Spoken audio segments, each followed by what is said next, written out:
Good afternoon. I'm Dr. Dale Bratzler. I'm the Enterprise Chief Quality Officer here at OU Health, and I'm the university's Chief COVID Officer. I'm going to do a couple of things today. I'm going to review the current date of where we're at in Oklahoma. I'm not going to spend too much time on it because I think most of you are aware that Oklahoma has seen a dramatic drop in the number of cases, so we won't spend too much time talking about the data. I'm going to talk about some of the new research that's going on, particularly around vaccines and breakthrough infections, because I think that's really important that people understand that. And then we'll answer your questions. I have sent out a press briefing document that has references in it if you want to check any of the background from the material I've sent out today. So the good news to start with is Oklahoma's case count remains quite low. Currently we set at 4 cases per 100,000 population per day. That's actually up from 3 a couple of weeks ago, but honestly, it's a very, very small change. The entire country is seeing a dramatic reduction in the number of cases. The highest state right now is Colorado. I noted that Michigan, just a few weeks ago, had 79 cases per 100,000 per day. Today, they're down to 13. So we've seen a tremendous drop in the number of new cases of COVID-19 across the country. I think that's in part due to increased vaccination levels around the country. Oklahoma currently ranks 51st in the nation in terms of new cases per day. The State Health Department reported 137 new cases today, and we are now up to 8,448 potential deaths in the state, which is right at 1.9% of all the cases that have been confirmed in the state. And again, just think about it. When you compare this to influenza, excuse me, that number is much, much higher than we typically would ever see during a flu season. The 7-day rolling average new cases today was 141 cases per day on average in the state. So again, one of the points I want to highlight is that we're still seeing around 1,000 people in Oklahoma that are newly diagnosed with COVID-19 each week. And that number obviously is tremendously down from where we were in January when we were seeing 4,000 cases a day. So we're down to 1,000 a week, but that means the COVID is still in the community and it is still spreading in Oklahoma. So please don't forget that. We're not completely out of the woods yet on this particular pandemic. One of the slides I provided today shows the county breakdown of cases per 100,000 per week. And one of the points I'll make here is that some of the counties that have the highest population density of cases also are very, very small population counties. So McCurtain County currently is at 10 cases per 100,000 population per day, but they only have 3 new cases a day on average because of the low population. Oklahoma County is at 4.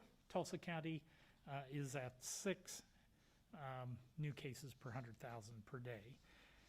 There are going to be some local outbreaks that continue to occur. So I know that there have been a couple of zip code outbreaks in Tulsa. Right now, Tulsa is seeing about 37 cases a day on average. Oklahoma City is seeing about 32 cases a day on average. Hospitalizations remain relatively low. They did bump back up just a little bit this week.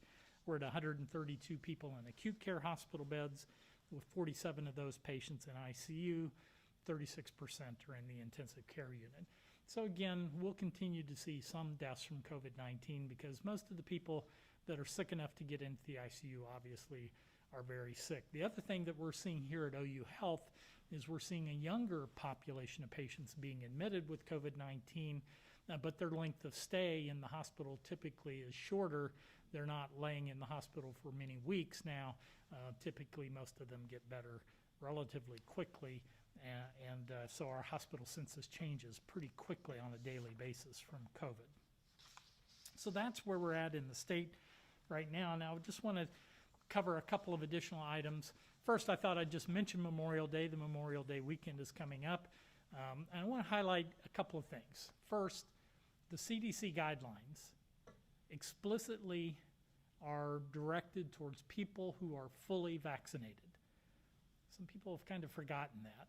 If you're fully vaccinated, meaning you're 2 weeks beyond the second dose of Moderna or Pfizer, or at least 2 weeks beyond a Johnson & Johnson vaccine dose, then you don't have to wear a mask in most settings. Clearly, if you're uncomfortable, if you're in a large crowd, or you're around people, or you have family members who may be at higher risk of the disease, like immunosuppressed patients, organ transplant patients, chemotherapy patients, then you might consider wearing a mask just to help protect them. If you're not fully vaccinated, though, CDC guidance is still clear. You should wear a mask, particularly at indoor events. As we've talked about before, outdoor events tend to be very, very safe, and you can effectively go out and do most activities outdoors without a mask because the risk of transmission outdoors is very, very small.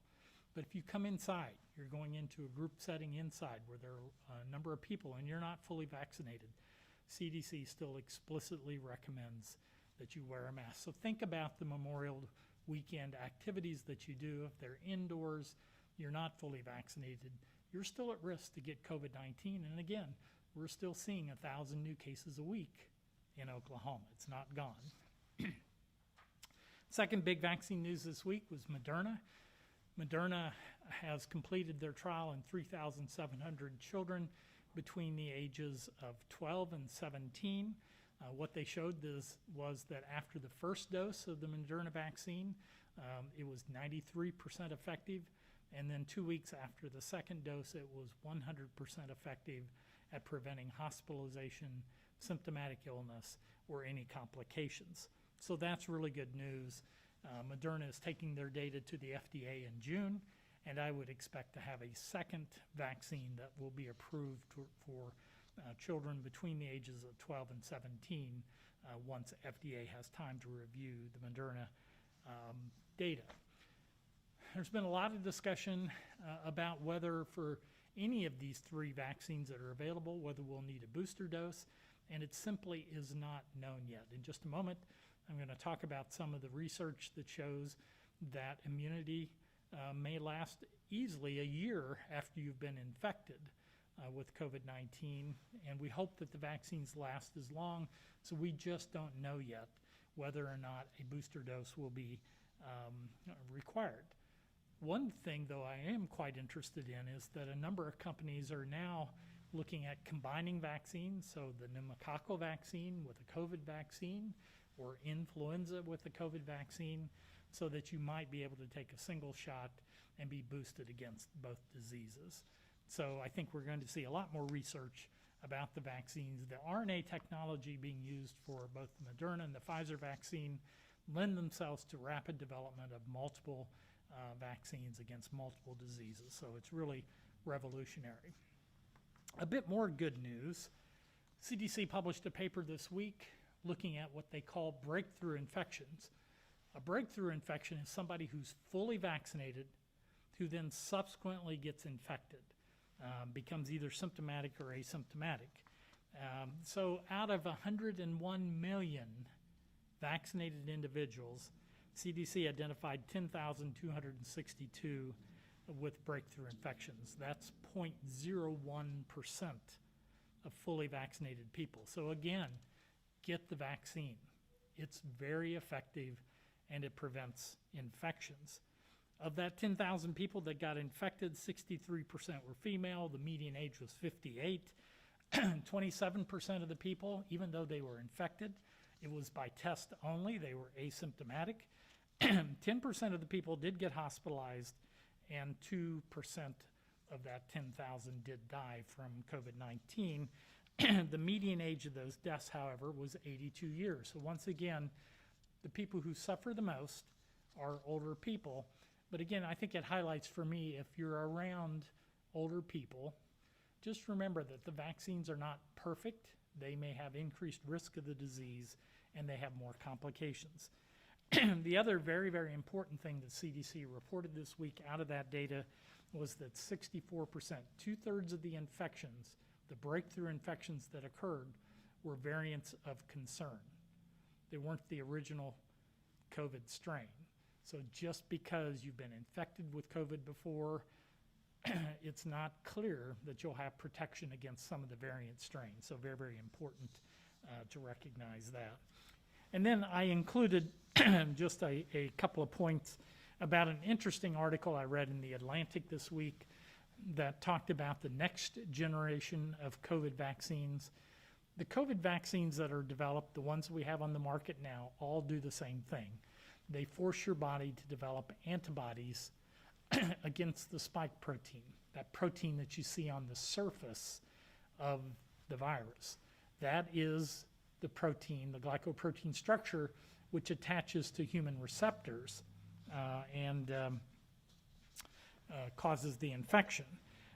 That also is very, very susceptible to mutations. And so the next generation of COVID vaccines may actually target other proteins or other substances in the virus that would protect you more broadly than just developing spike antibodies against COVID-19. We've been talking about this a lot, but I think it's really important to know that I think the biggest risk to the U.S. right now with respect to COVID is not how we're doing within our country, but how other countries are doing. If we continue to see unmitigated spread of COVID-19 in other countries like India, Brazil, Nepal, some of the other countries, the more spread there is, the more mutations there will be, the more likely eventually one of these mutations will be one of those that's very high concern, which means that the antibodies that you develop because you got vaccinated or the antibodies you develop because you've been infected with COVID before may not protect you from the disease.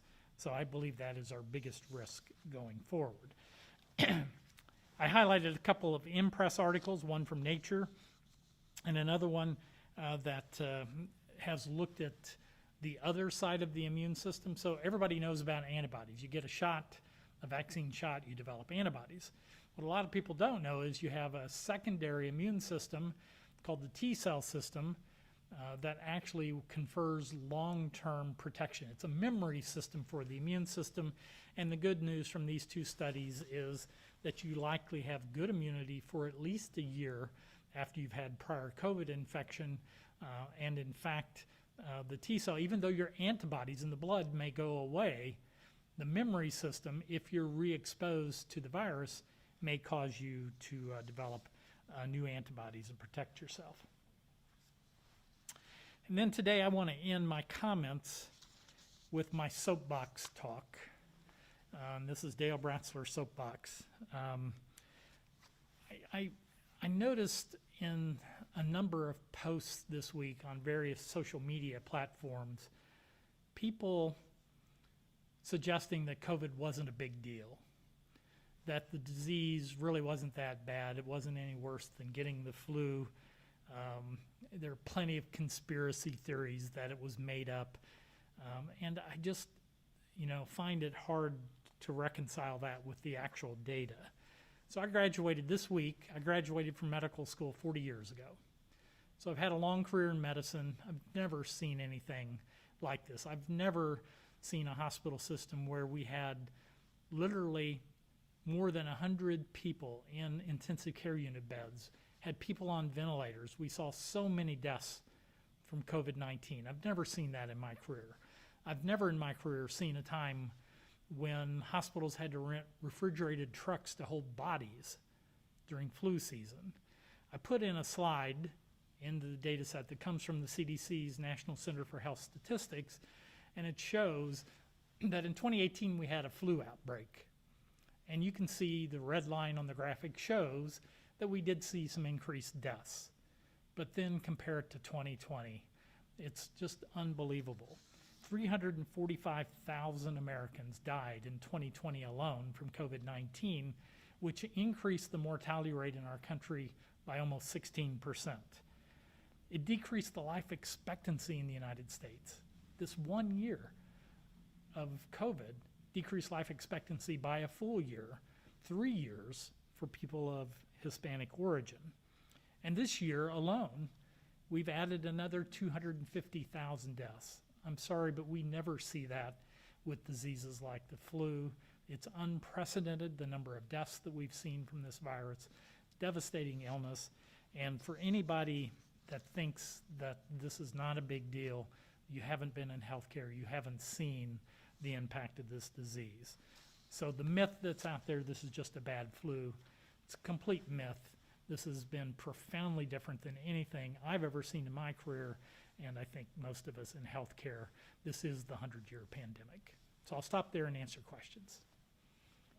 One thing I was thinking about asking was, I noticed earlier this week President Biden said that 50% of the nation is now vaccinated. How are the numbers in Oklahoma? Yeah, so President Biden announced this week that 50% of adults in the United States have been vaccinated, which is really good. Obviously not as high as we want to get. In Oklahoma, if you look at fully vaccinated individuals, about a third of the population is fully vaccinated now against COVID-19, and I believe the number is in the 45-46% range of Oklahomans have had at least one dose. So we're close to that 50% mark for at least one dose of the vaccine. But if you look at the CDC guidance on masks, which apply only to fully vaccinated people, only 1/3 of the people in Oklahoma meet that definition. And then the other question I had was that when you were talking about breakthrough infections, and I know you just were talking just now about how this is not anything like a flu, but do we know how does that relate to if people that get the vaccine and then they get a breakthrough infection? That happens with the flu all the time. You just get like you said, a milder case. Is that pretty similar? Is just expected? Well, so the question is comparing kind of breakthrough infections that occur every year after people get the flu shot versus breakthrough infections that have occurred because of the COVID vaccines. The COVID vaccines are very, very effective, much more effective than our typical influenza vaccine. In a good year, an influenza vaccine may be 60% effective at preventing symptomatic disease. The people who get the flu shot, if they do get ill, do not get nearly as sick as people who who are not vaccinated. With COVID, that's why I spent a little time in the handout, I put the statistics down. So if you've been fully vaccinated against COVID, particularly if you're healthy, you don't have an immune compromising condition, your chance of getting COVID-19 is, right now at least, with the strains that are circulating, very, very low, 0.01%, incredibly low. Your risk of dying, only 2% of that 10,000 people died. Only 10% ended up in a hospital. A quarter of the people had no symptoms. So that's all good news. These COVID vaccines appear to be some of the most effective vaccines that we've had in many, many years. Okay, let's get to the meatiest questions. Let's start with KOCO's asking, do you believe the current daily numbers are a true reflection of the current situation, or are there a lot of infected people that aren't getting tested? Yeah, so my colleague, Dr. Aaron Wendelboe, and I were having this conversation yesterday about how many people are there in the community that are infected, don't get sick enough, or just never seek care so they don't get a test done. How many are we missing? And early in the pandemic, our estimates were that there were probably 5 or 6 infected people for every single person who actually went and got a test done. We don't think that number is quite as high now, but let's pretend that it's 3. So for every one person that goes and gets a test done that tests positive, there are 3 other people in the community that are infected, can spread the virus, but they either didn't get sick enough, they just had cold symptoms or allergy symptoms, or they had no symptoms at all, so they just never got a test done. Well, that would then say that rather than the state health department today reports that there are a little over 1,000 people actively infected in the state, that would mean that that active infection number is more like 4,000 people. So that would mean that if you were in a crowd of 1,000 Oklahomans, assuming the disease was spread uniformly across the state, one person in the room would be infected. If you were at a concert with 10,000 people, there would be 10 infected people in the room. So I think there are more people who are infected. They're either asymptomatic or minimally symptomatic, and they just don't get a test done. We just don't know what that proportion is. Dr. Wendelboe is looking at his epidemiologic models to see if we can predict that. So she's also asking if you're concerned that we're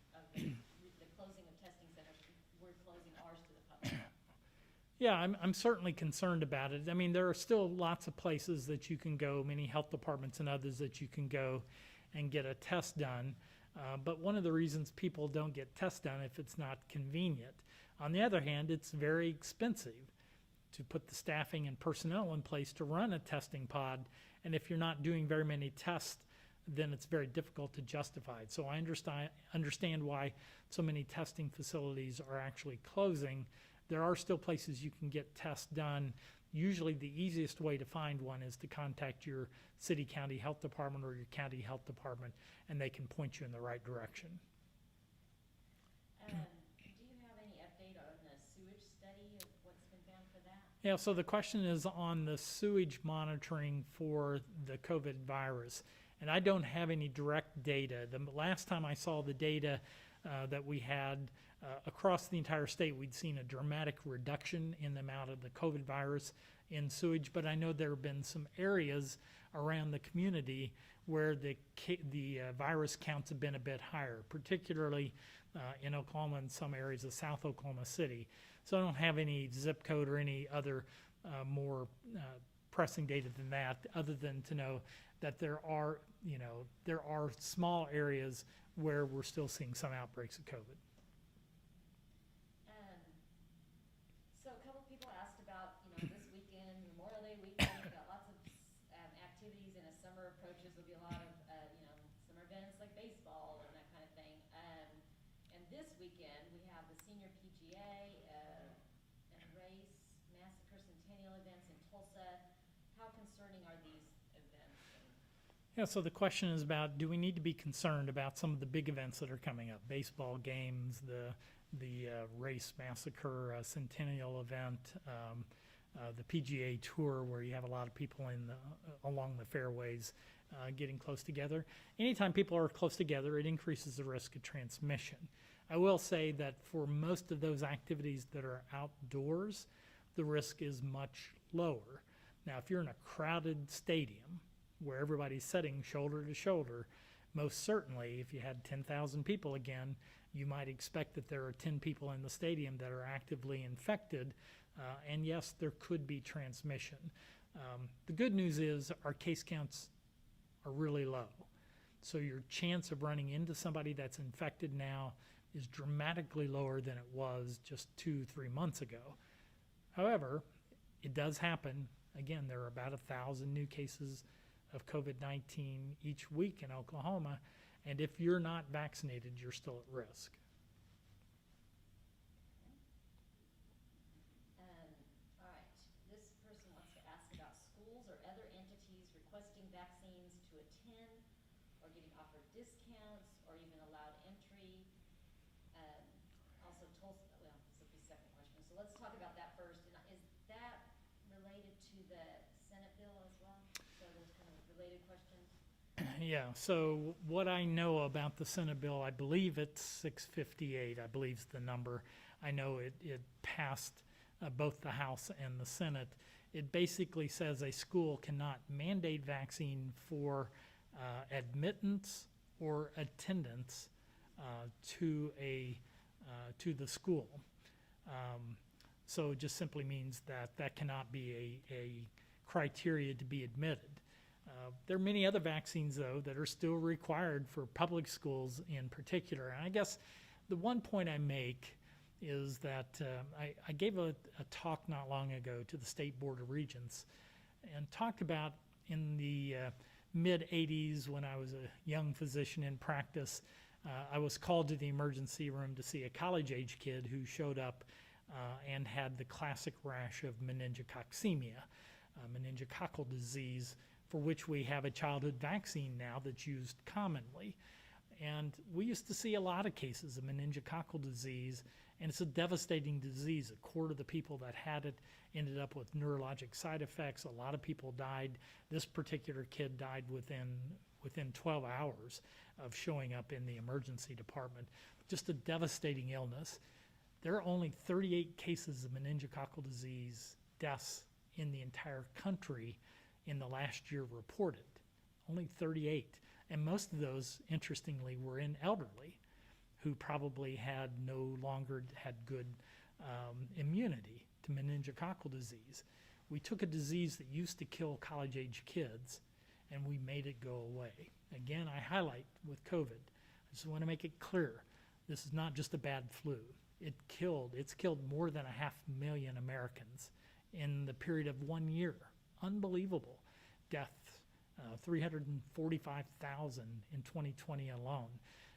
So I think we need to do everything we possibly can to protect our citizens by encouraging vaccine for as many people as we can.